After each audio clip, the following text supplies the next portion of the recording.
Okay, so let's play dark.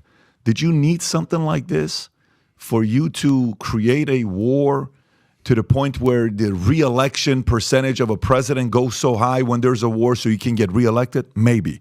Is it because the amount of chaos you learned in 2020 the elections was so chaotic, so it increases the chance of you being able to win another election because the more chaotic it was, you can tell people what we're going to be doing and they're already accustomed to it. Maybe they'll be more open-minded to it. Maybe. Is it because maybe even on the other side for me that I think about Netanyahu and Israel? First of all, who has the best secret intelligence in the world? Mossad. You mean to tell me? No. You mean to tell me these guys have been that low-key underground for a year, Nope. built a city like the one in Israel, and they trained their guys to go in and how to break into homes and how to take people hostage? And you're telling me you didn't know? Seriously? And Egypt comes out. By the way, the story came out. It's like, well, you know, we told them, we warned them that something was taking place. Another story came out about Egypt. Rob, if you tell me what page it's on. Then they said they didn't. They're going back and forth. Yeah, and they're saying Now they they're did. You're scared. like, so make up your mind. Did you know or did you not know? So what is really going on? So then I go a layer deeper, and I'll turn it over to you. Is, okay, did Israel almost, you know, because I'm talking to this other guy, and he says, I said, you realize what happened in 2014? He says, yeah. I said, 2014 when they, you know, the three girls were kidnapped, and then, you know, whatever happened, raped, travesty. Horrible. And then Israel comes back and kills 2,000 people. He said it should have been 20,000. It should have been 200,000. So I said, where are you going with this? He says, well, listen, here's what I'd like to see happen in Israel. What's that? Only Jews live in Israel. Nobody else. We don't need to coexist. It's just not going to work out. Is this a way for Netanyahu's legacy to be he eliminated Hamas? Is this his way for saying, now I got the war, I got the card, I got the, you know, get out of jail card for me to go straight up 100,000 on the blockade of Gaza Strip, 300,000 reservists you put up there. Now we're going to go groundwork. We're going all freaking out because the world gave us the permission to do so.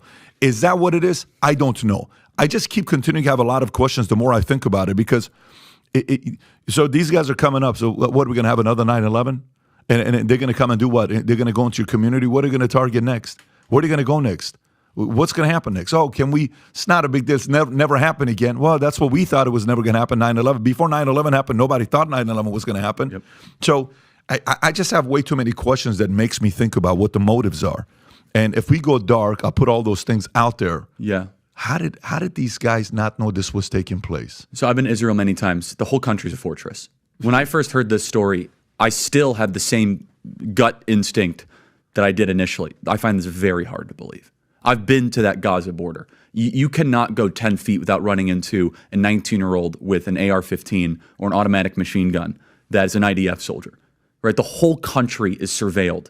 And so let me just kind of go through this. We don't talk about Israeli politics very often, and most Americans don't know this. The last 9 months, Israel was on the brink of civil war.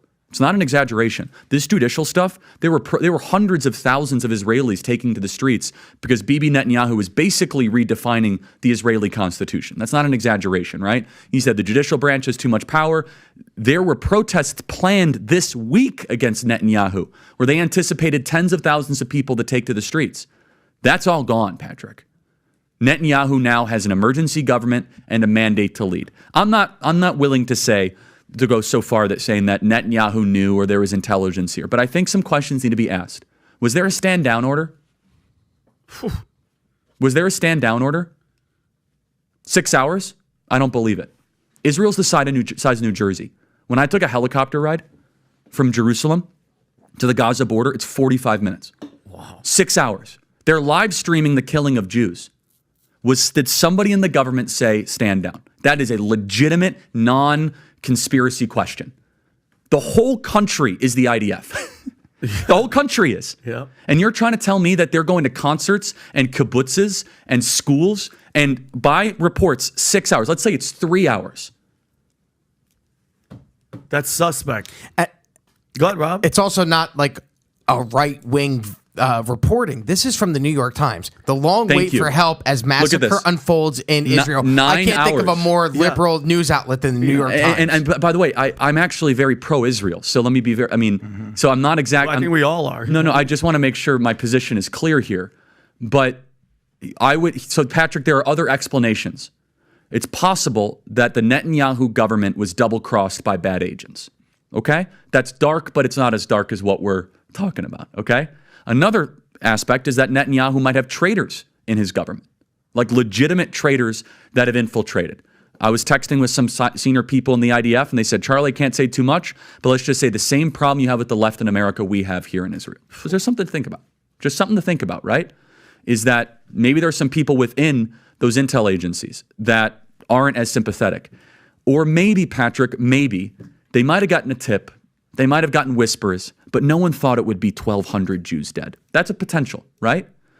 Because here's the essence of it. The essence is this. This is the closest thing to the Holocaust that any of us have lived through. But the fact is now Bibi and the Israeli hard-right government has a mandate. I got to be careful the way I say this. They're going to try to ethnically cleanse Gaza. Yep. I mean, that's, and I don't use that term lightly, okay? They're talking about basically removing 2.5 million people from there, okay? And honestly, they have a mandate to go seek justice and revenge. They do. This idea that they need to have a truce or a peace treaty, that's morally crap after you see women and children be burned alive and dragged to the streets. But there are some serious questions here, Patrick. And let me tell you, my pattern recognition over the last 5 years has become pretty sharp. COVID, Maui fires, Epstein. When I see a story and it doesn't click, our guts are usually right. Yeah, this one's